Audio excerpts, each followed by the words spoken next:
Time now for our social story, where you pick the story and we do a deep dive into the topic of your choice. This week's winner, the economy and tariffs over the SpaceX explosion and $10 million reward for an ex-Olympian.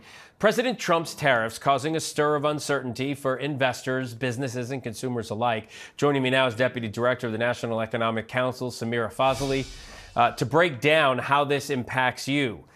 Thanks for taking the time to be with us and talk through this. You worked with the Biden-Harris administration. What the president is doing and how he's doing it is sort of destabilizing what's happening in the economy. Why do you think he's choosing to do it the way he's doing it?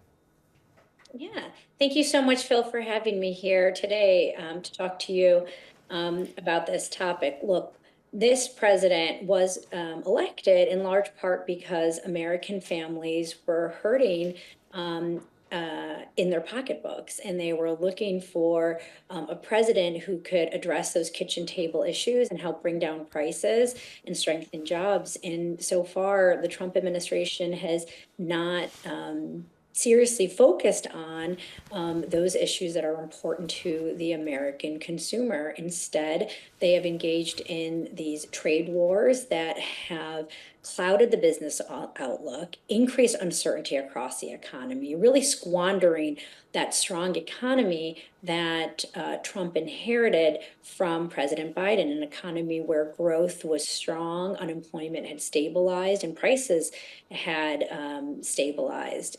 Instead, the outlook for consumers and businesses alike feels really cloudy right now, especially because the Trump administration is not just focused on tariffs. Right now, they are working with Republicans in Congress to write a tax bill that will give trillions of dollars in tax cuts to billionaires and large corporations, and would really take away healthcare like Medicaid and Medicare, Social Security and retirement benefits, and increase food costs, take away nutrition supports from working families. So a lot is at stake right now. Yeah, and we watched the president pause the tariffs on Mexico and Canada after threatening them, with not knowing when those will go into effect, if they'll go into effect, and some of the new ones that he's talking about. What products are we talking about here that could be affected in America? Yeah, first of all, it's uncertain, as you said, because every day this week we have woken up to news about different tariffs at different levels on different products.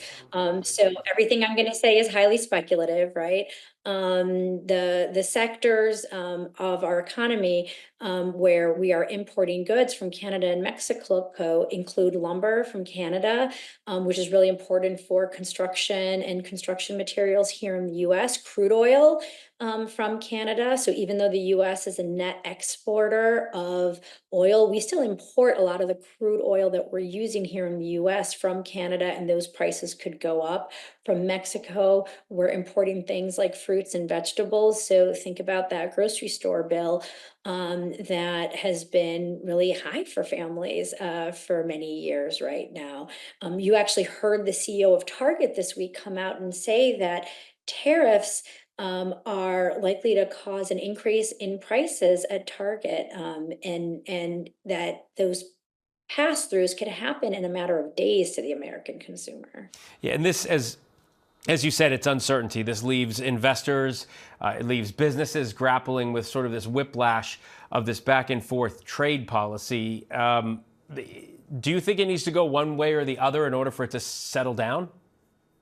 I think what businesses need is long-term certainty in order to make the investments that they need to drive innovation and increase jobs here in America and make investments in American manufacturing. They can't plan. They are unable to plan right now because of all the uncertainty from these tariffs. I will say it's not just the tariffs that's bringing this uncertainty. All the work that Elon Musk and his Doge team are doing to slash and burn the federal bureaucracy and the federal government is actually destabilizing things for businesses too. They're canceling long-term contracts that businesses had with the federal government. They're cutting services at agencies like the FDA, the Food and Drug Administration, that that executives in pharmaceuticals and medical devices depend on in order to bring their products to market. So we have a combination of a tariff policy and a slash and burn approach to cutting federal spending that are both hurting American businesses and their ability to invest right now. Yeah, and all eyes are on what happens next. Sameera Fazili, former deputy director of the National Economic Council. Thanks for taking the time to talk it out with us. I appreciate it. Thank you so much for having me. Thank you so much for having me.